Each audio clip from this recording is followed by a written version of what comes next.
Oggi in sesta commissione è stato affrontato il progetto di legge della Giunta sui codici identificativi delle strutture ricettive. Un progetto di legge sicuramente meritevole, ma che a questo precedeva il nostro progetto di legge, che era stato presentato il 4 di giugno, mentre quello della Giunta è stato depositato il 14 di settembre.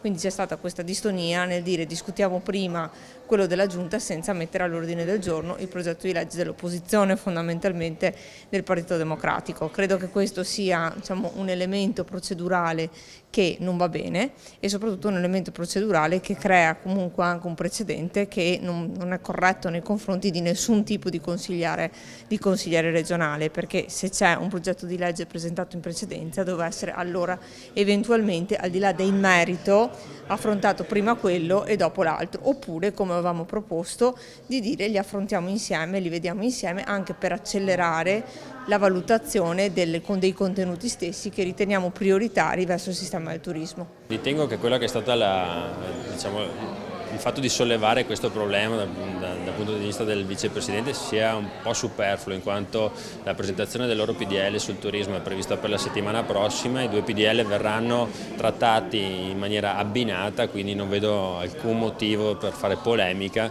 Noi cerchiamo di fare una legge che sia utile per le locazioni turistiche, che sia una legge buona, che vada a incentivare il turismo nel nostro territorio. Le polemiche non servono a nulla in questo momento.